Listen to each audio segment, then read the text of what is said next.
Welcome to the Catholic Midlife Podcast, where we address the challenges and the opportunities of midlife from a uniquely Catholic perspective. This is the time, my friends, for a deeper renewal of your Christian vocation. Come and enter into the freedom of Christ that allows you to be the person you were created to be, because there's an amazing, awesome, exciting next season of life waiting for you. Hello and welcome to the Catholic Midlife Podcast. You're here with Karen and Curtis Herbert. Hi, everyone. And this is episode 106. We're in the thick of the February marriage season. It's in the marriage. We're in the thick of it, Karen. Are you having fun yet? It's been fun. And we had a listener, I think she was having some fun. This was in response to one of your emails about actually your self-compassion class, Karen. Okay. She said, "Thanks, Karen and Curtis, too. Good reminders to take care of our minds and spirits during Lent, especially." Ding, ding, ding. Very important. So that was much appreciated feedback. So thank you for that.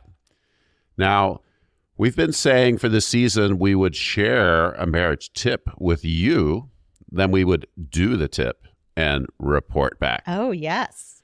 Here gets the good part. It's time to report back, Karen. Okay. So this was the tip from last week, which could you remind our listeners? Well, it was turning towards is really how I would boil it down. You have the option when your husband or wife is making a bid for attention or affection or humor or whatever it is. They're making some kind of bid and you can turn towards them or not. Right. Okay. So should I evaluate you or myself? Why don't you evaluate yourself? Okay. I don't want you to have too much fun. Okay. Yeah. Okay. So how did I do with the bids? Well, actually, I'm a little unsure how I did because I was trying to pay attention to it, but I'm not sure that I really noticed if I wasn't doing it. Well, I noticed. I could tell you were working hard to respond to whatever I was doing or saying. Yeah. You were more, I guess, animated than the usual. Interesting. And well, I thought I was doing a great job myself for the most part. Well, I thought you were actually. Oh. So you get very positive reviews, honey, for this. Well, thank you. I did notice there was one time when you were talking to me, and I can't remember if I was just grumpy or distracted or what it was. And I just realized, yeah, I am not giving her due right now. Right. But I didn't want to at that moment. Sure.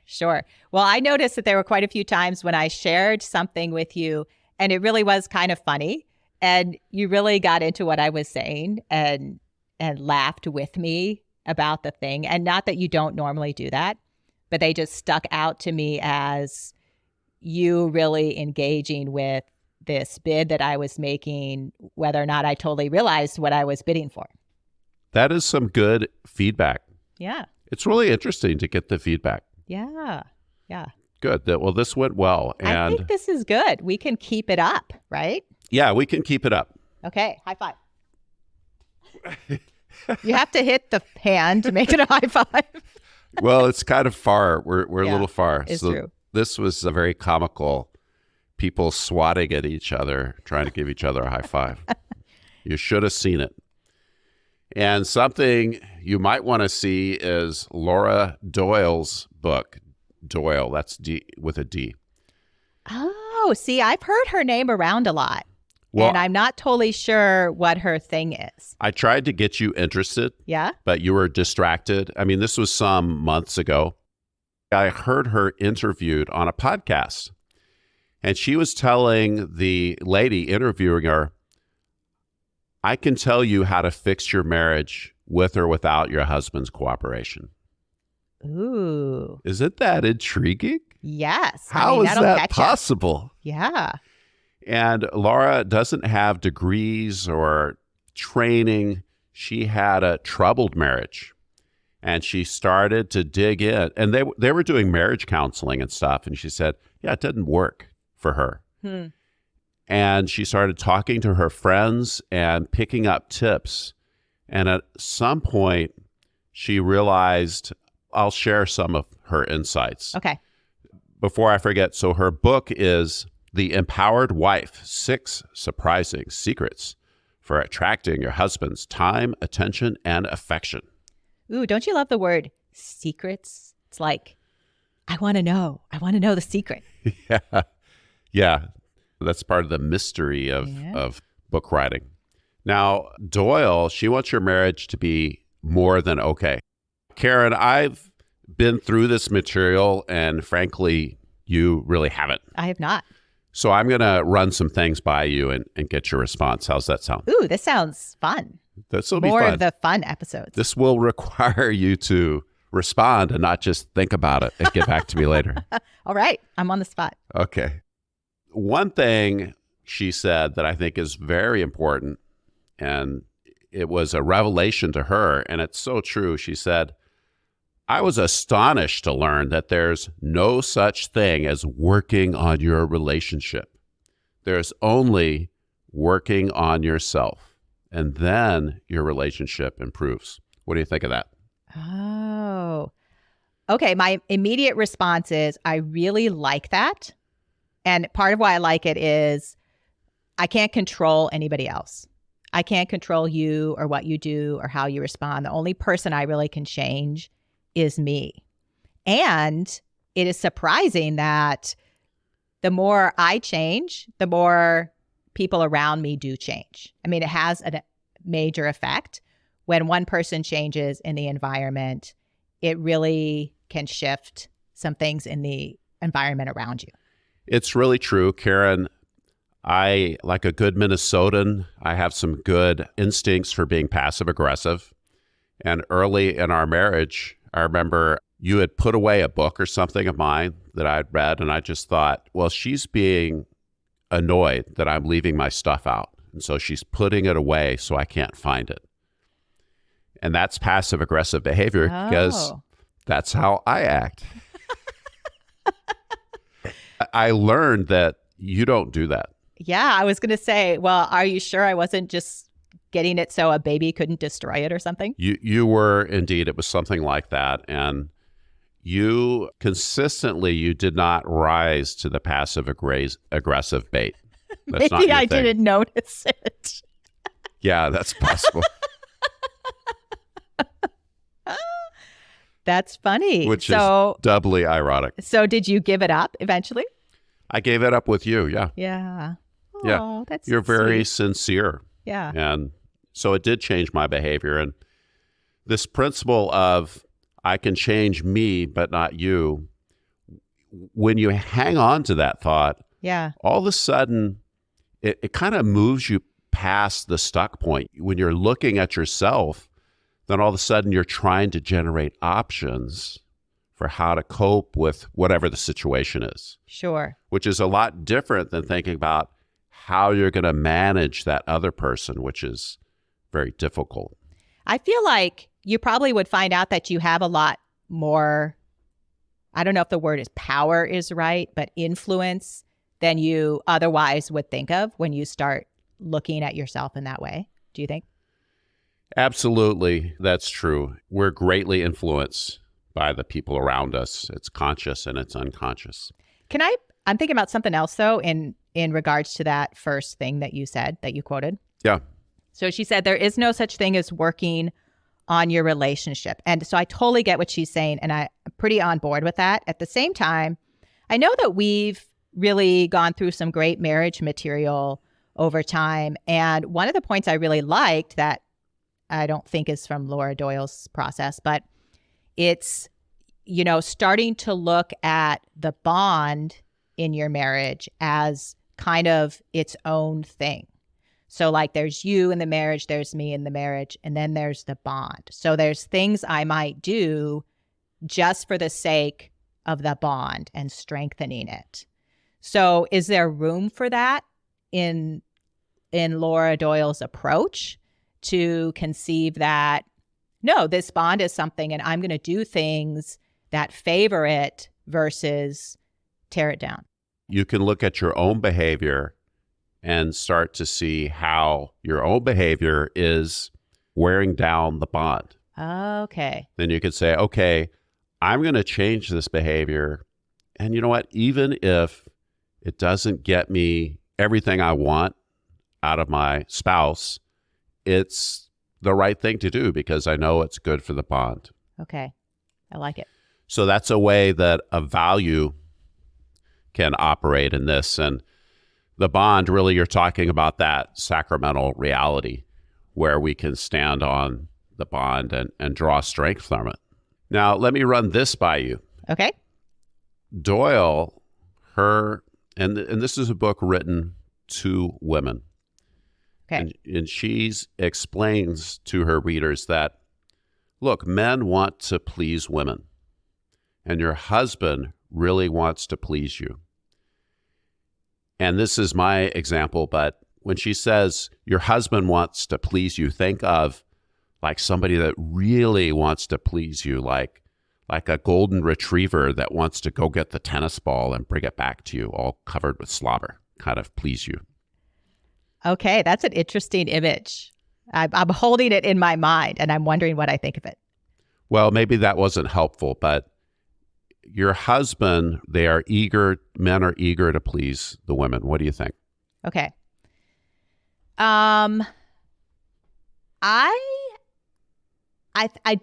part of me does buy into that. I could totally see that there's a desire there.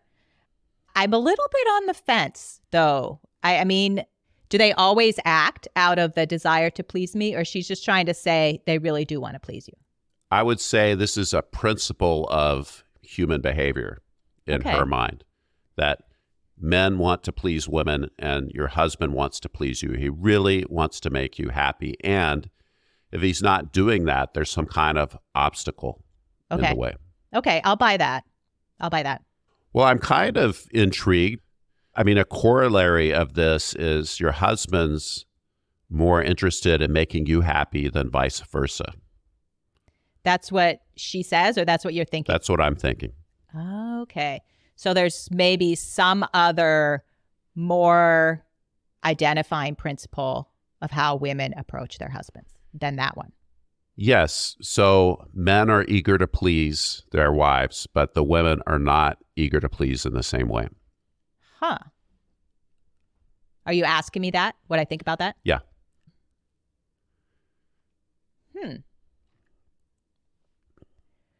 Well, I don't know. I mean, I think, of course, you want to make your spouse happy. And it's enjoyable to see them pleased. But I'm struggling with this idea of like, well, yeah, but is this kind of core principle? And I really don't know. I don't know what I think about that. Well, I'll go back to my example, and it's my opinion that the men do have the golden retriever in them. Yeah. That just want to go get the ball and bring it back and make you happy. Yeah. And women's desire to serve and please is a little different. I'm thinking more like the word that's coming to me is support somehow. There's a desire to support. This came up in the Barbie movie, actually. It did? So you never watched the Barbie movie? No, I never saw the Barbie movie. One of the kind of gags in the movie is that the Ken doll, feels that he's nobody without Barbie. Really? Well, if you look at Barbie marketing, Ken is the accessory. It's like Barbie needs a boyfriend, so here's Ken. Yeah, he just toodles around. Yeah, I kind of thought the Nancy Drew books were like that. You've got the Nancy Drew character, and then she's got this kind of a side boyfriend who plays the minor role. Yeah. To like help her when she's kidnapped or something. Exactly. So Ken keeps telling Barbie, I'm nothing without you. I'm only somebody in reference to you. And at a certain point in the movie, she's explaining that, hey, I've got to make my way in life, and you can have your own identity as well, and then we can be in relationship. But your identity is not wrapped around whether or not I'm looking at you. Huh. Interesting. Okay. So now probably like 10% of our listeners have seen the Barbie movie. That's okay. we all want to see it now. Yeah. We're intrigued. I'm not sure. Oh, boy. Okay. Well, let's just ask Karen more questions. Go for it. That's my plan. Now, Doyle makes the point that since your husband is this eager to please in his heart person, Yeah. that one of the things he really needs is he needs to know, what do you want? What do you really want? And Okay. Karen, I know this resonates with you because you've said this before. Women need to know what they want and ask for it and seek it and not feel ashamed or held back just because they want something. I mean, everybody in the family wants something, and they get to be part of the party mix for all that. Yeah. People don't know this, actually, a lot of people, about self-compassion, but one of the big questions of self-compassion is, what do I really need? What do I really need right now? And it can be even, what do I want? And it can be a hard question for people to answer. Because a lot of times, what we need or want is buried a little more deeply, and we're trying to get it, but maybe not in the most direct way possible. So I'm guessing Laura Doyle wants women to be direct about what they want. I mean, in the marriage, they want them to be more direct. More direct. Okay. Now, here's her tip.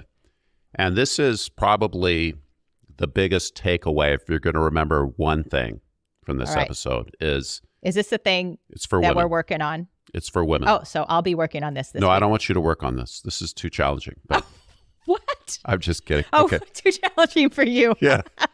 This might require too much effort on my part. But anyway, okay. Here's what she says is the way to express your desires is simply to say in a pleasant way, I want blah, blah, blah, or I would love blah, blah, blah.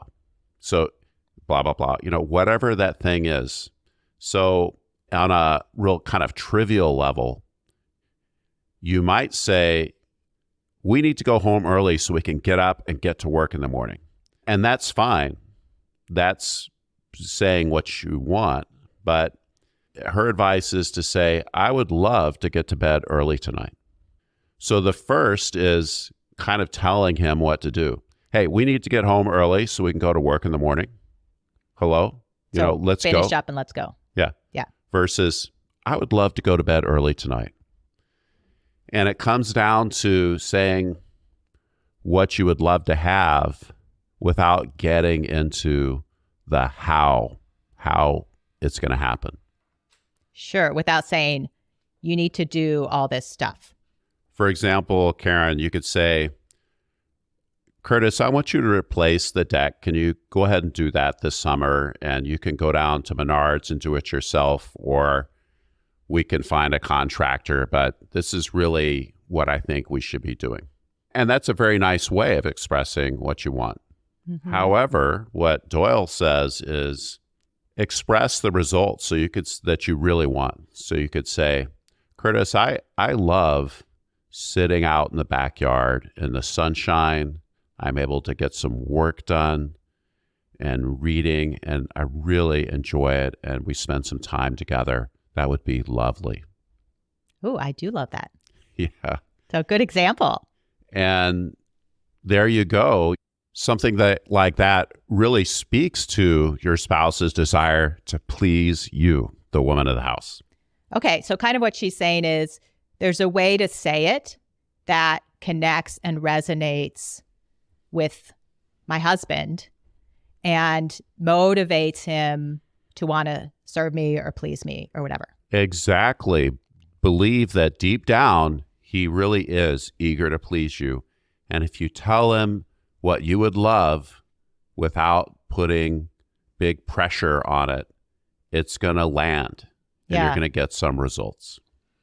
Okay. So I'm having an interesting thought right now. I'm thinking I'd have to be really careful about what I said. Like I'm imagining that I say something like, oh, I just love to be able to go to the beach anytime I wanted and sit on the sand. And And 3 days later, like you show up with, hey, I bought a beach house. Aren't you excited? And I would kind of be like, no, it's not what I wanted. So that's kind of what thought I'm having is, what am I communicating when I say that? Because I might just say stuff and not realize that you're going to go do this thing, which I may or may not want. I don't know if that ever comes up for Laura's people. So that's one thing I'm thinking. I do like the emphasis on the result, because a lot of times I could see how we ask for something that we want, but we get locked into it as kind of a position versus really expressing the higher level thing that I want. That could be attained in many, many different ways besides maybe the one that I am imagining. Indeed, I could be telling you, I want to live by the ocean. I want to live by the ocean.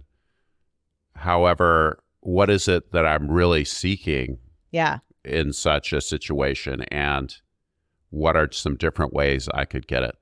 So I think it could take some effort to learn how to voice things in this way and figure out what is it I'm really seeking.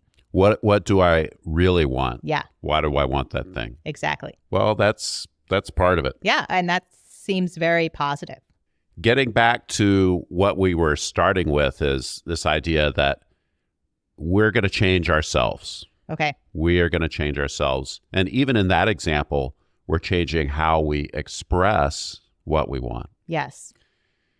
And one of our principles, Karen, you and me, is we think it's important to choose happiness, to choose it, because only you can make yourself happy, and it doesn't depend on your husband. And even when happiness isn't possible for you at this time, you can still choose to move in that direction. You can make those choices that make it possible. And by happiness, as always, we mean seeking our true good, bearing in mind our ultimate ends, seeking satisfaction, meaning collaboration with God, and all those big, huge things. All those beautiful things. So what happens, and maybe Laura doesn't address this, so what happens if a wife expresses a desire like that and it just falls flat and nothing happens? Laura wants you to keep with it. Okay. And to look in the other parts of your relationship and see what you can do to move the dial. Okay. I like this because, see, this thing came to my mind that happened a couple years ago, and it's more family related, but it's a pretty good example, I think. So it was almost Mother's Day, and somehow we were in the car with the kids and something came up like, it's Mother's Day, blah, blah, blah, blah, blah. And I'm like, oh, you know what I'd really love is, I'd really love you guys to just take this car and clean it out and vacuum it and wash it and make it like spring ready. I just love it when that happens. And nothing happened. Yeah. So it was like the only thing I asked for, and it didn't happen. Now, I wasn't like resentful, but it's very easy to fall into this like, well, yeah, that's what always happens. Why do I even ask for something? But what I'm hearing you say is, well, I'm responsible for continuing to express what I want. And you have gotten your car cleaned out in the past, not that time. Right. You could renew that desire. Oh, remember that time you guys, everybody got together and you just vacuumed the car and it was springtime. I love spring cleaning. That was great. Sure. Now, that's kind of an affirmation strategy. Yeah, I think, it depends who I'm dealing with. So if it's Mother's Day and it's my kids, I think I need to be a little more direct than that. But I think right. I'm hearing with your spouse that you can try to frame it that way. Okay.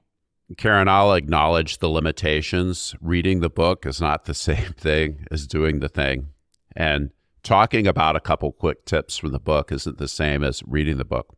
But I think these are good tips that we can experiment with and get some value out of. Yeah, well, I'm getting interested as you're talking about it to investigate more.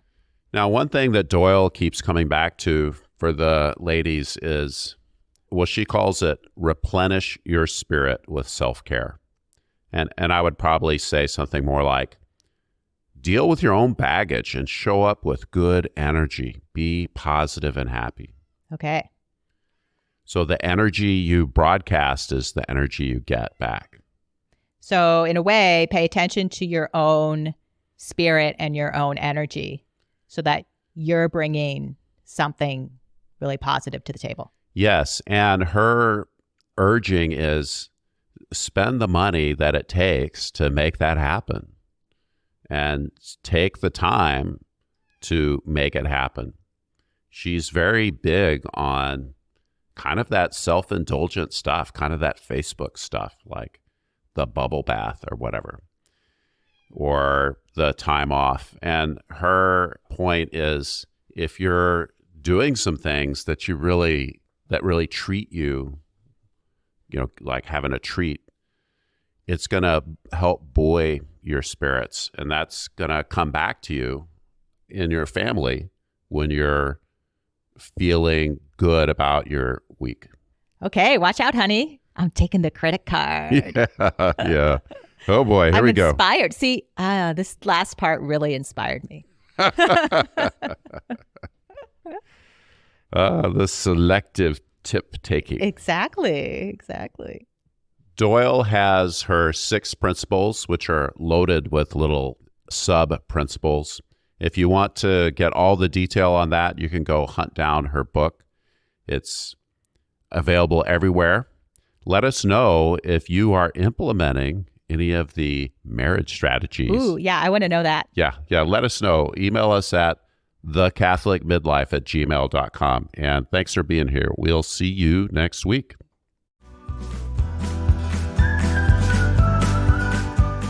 Thanks for being here with us. The Catholic Midlife Podcast is for anyone that wants to receive the abundance of life that God has for each one of us.